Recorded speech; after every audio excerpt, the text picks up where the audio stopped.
Mixed martial arts is an extreme form of competitive fighting in which two men, wearing only shorts and small gloves, fight in a cage or ring with the goal of knocking out, choking out, or otherwise submitting their opponent.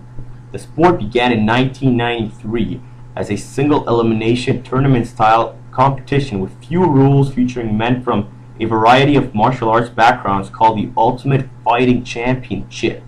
In 2001, amateur boxer Dana White and casino moguls Lorenzo and Frank Fertitta purchased the UFC and raised the profile of the sport by adding rules to protect the fighters and having it sanctioned by athletic commissions. When Dana White took over the UFC, it was in debt by $44 million. 10 years later, one pay-per-view itself produced over $2 million in revenue. Today, mixed martial arts has eclipsed boxing and wrestling as the favorite combat sports among young men. Mixed martial arts events are now shown in prime time on a variety of programs, while many of its fighters have become popular celebrities appearing on reality television programs and late-night talk shows. On April 18, 2008, the UFC held its first event in Canada. UFC 83 took place at the Bell Centre in Montreal, Quebec.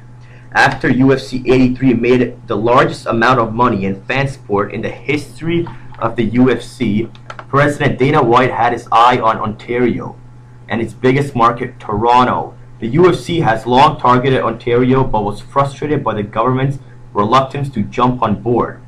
Mark Ratner, the UFC vice president, said, "Canada is the mecca of the sport. Toronto is one of the MMA cities in the world." Premier Dalton McGuinty had always dismissed the idea of allowing cage matches that characterize mixed martial arts, often with a chuckle, saying it just wasn't a priority for Ontario families. The reason Ontario hasn't budged with their stance on mixed martial arts, and according to Commissioner Ken Hayashi, was because of the Canadian Criminal Code 83. Criminal Code 83 is as follows. Everyone who A. engages a principal in a prize fight, B. advises, encourages, or promotes a prize fight, or C. is present at a prize fight as an aide, second, surgeon, umpire, backer, or reporter is guilty of an offense punishable on summary conviction. However, only sanctioned boxing matches are an exception. So what this code is saying that MMA isn't allowed because of the money involved with the gainings of not only the fighters but the UFC as a company. Toronto doesn't approve of paid fights of any kind besides boxing. In addition to this criminal code, Ontario is one of the few provinces that don't have an athletic commission to regulate the sport. Dana White said numerous times that he doesn't wish to show Ontario politicians how to run their province, but simply wants the sport regulated. He also claimed that he isn't simply an American coming into Canada trying to change the constitution. Instead, he asserts that it is to further the sport of mixed martial arts. Also, those against bringing mixed martial arts into the area often cited the fear of introducing the violent nature of the fights to the general public. Exposure desensitizes the community to violence, especially for children. This can lead to youths imitating the actions they see in the ring and potentially injuring themselves. Before being sanctioned, the UFC directors team opened several offices in Ontario in order to further promote the sports to Ontario natives, but also to show the government that they mean business. Finally, on August 14th, the sports of mixed martial arts was officially sanctioned in Ontario. This regulates the widely popular MMA, allowing matches to be fought within Ontario boundaries. According to the Oxford Dictionary, sanctioning is measures taken by a state to coerce another to conform to an international agreement or norms of conduct, typically in the form of restrictions on trade or official sporting participation. Basically, this means sanctioning entails a change in government policy.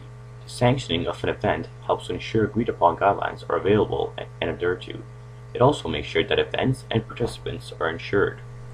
The word to become sanctioned isn't new to the world of sports. Major common sports such as boxing and professional wrestling had to go through the process as well. Sanctioning also isn't something that is permanent and can be revoked by the region at any time if, say, the guidelines and rules aren't followed. Money was also apparently the main motive for the reversal of mixed martial arts by cash-strapped Ontario, which is running a deficit of almost $20 billion. The government said one MMA event could attract up to 30,000 fans and generate up to $6 million in economic activity, with 2% of all ticket sales going to the province. The Ultimate Fighting Championship's Canadian lawyer Noble Chumar said that the turning point in the battle to bring the UFC to Ontario was when the province realized how important it is to regulate the sport for the tremendous economic and safety advantages. The sanctioning body that will oversee the sport in Ontario will use the same rules universally recognized throughout the rest of North America, and according to the release, the local government expects upwards of $6 million surge in the local economy because of the sport coming to the province. Consumer Services Minister Sofia Aggelonitis added, "My goal is to provide an economic boost for communities who want to hold MMA events." We believe that another reason for mixed martial arts being sanctioned in Ontario is because Premier Dalton McGuinty. He is trying to win the young voters over. It is widely known that the largest UFC fan base is the males between the ages of 18 to 25. The new provincial election will be in October 2011, therefore McGuinty might be playing the hip Premier card. Canadian UFC fans have created numerous Facebook groups wishing to get as many members as possible to sign a petition to legalize the sport in Ontario. There are 3 separate groups with over 16,000 members, with 4 others having over 3,000 members each. On March 23rd, Dana White came to the Eaton Centre in Toronto with close to 3,000 devoted UFC fans waiting to ask him questions.